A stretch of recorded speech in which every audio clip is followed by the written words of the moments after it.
Hello everyone, it's Nanny Moo Moo and Papa Dunk, and today we're at St. Peter's Church in Terwick. The church itself is a bit off the beaten track, but it's well worth a visit, we think. It's a very small church, but one which is steeped in local history.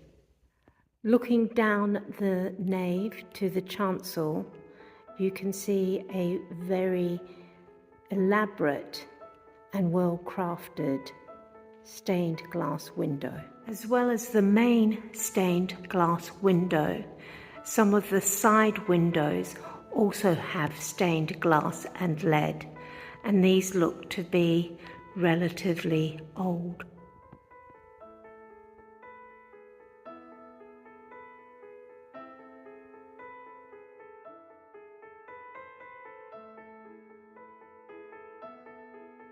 This stained glass window depicts the Good Shepherd.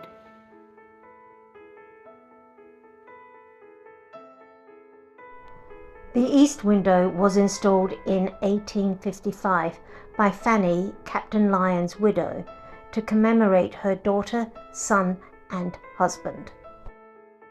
The window shows the Annunciation and then 3 scenes of the dead being raised to new life. The Lyons family are all buried in the old north churchyard between 3 yew trees.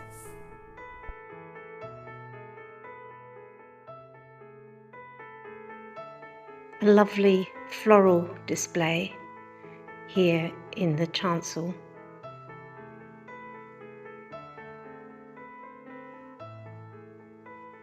A very simple church, but stacked with history.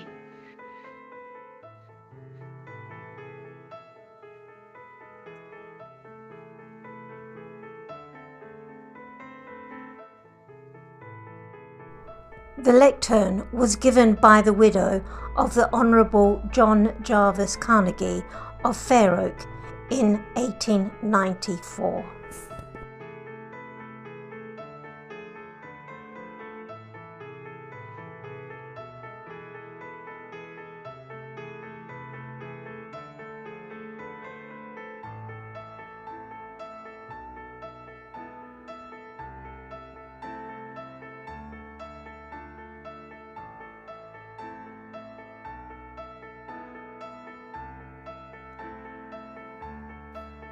Looking back from the chancel down into the nave,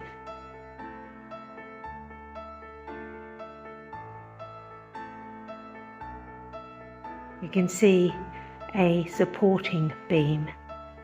Between 1150 and 1500, the church was lit by the small west window above the door. The font dates from this period as well.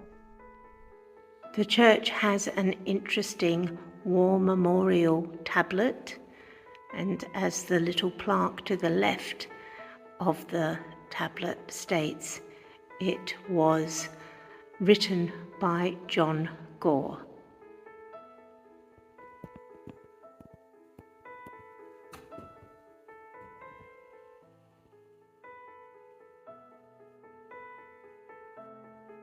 Here is a list of the baptisms in St. Peter's Church, dating back to 1571.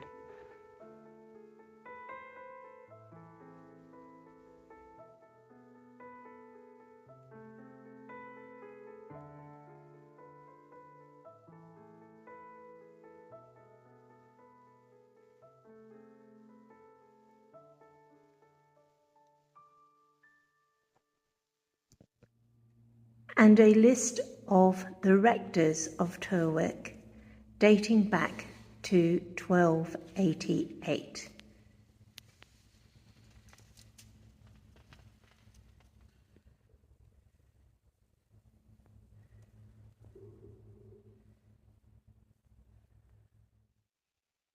While the font itself dates back before the 1500s, the base was added in the 19th century.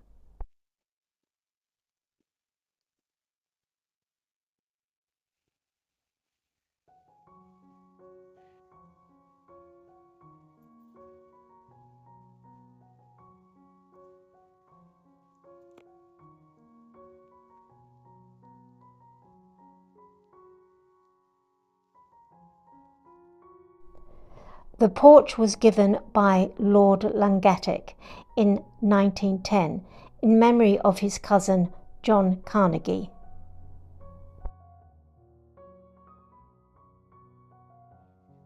Here is a Norman cross next to a 200-year-old yew tree.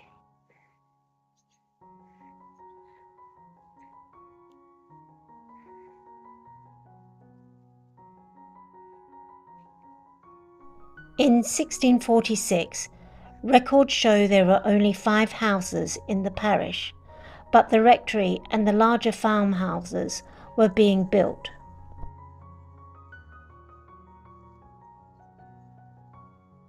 One of these was Chase's farmhouse, now the Dower House, to the north across the present A272.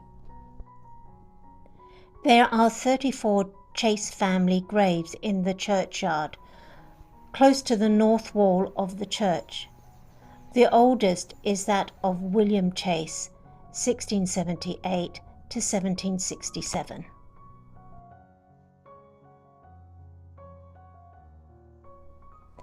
As far as possible, the graves have all been identified, and visitors can see these graves marked as recorded in a folder by the visitor's book.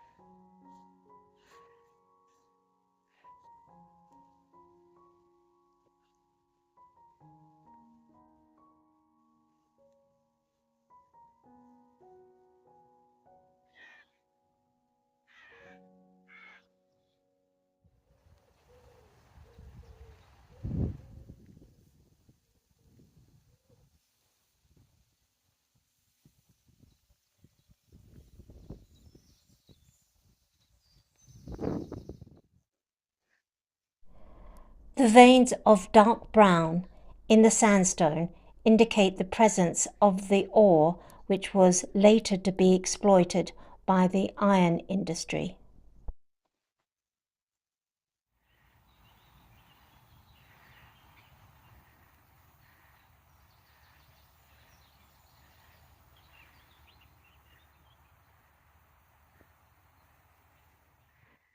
A pan across the churchyard.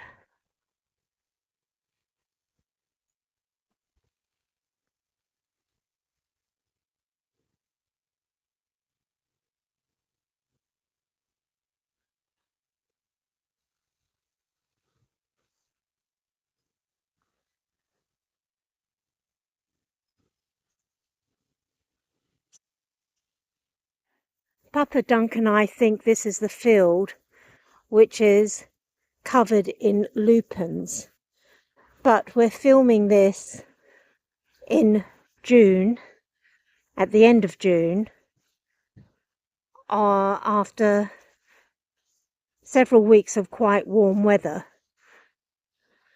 So I think we've missed the lupin flowering season, but there's still some there that we can see.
Papa Dunk and I enjoyed our visit to St. Peter's Church, Terwick, West Sussex, and would recommend a visit if you're in the area.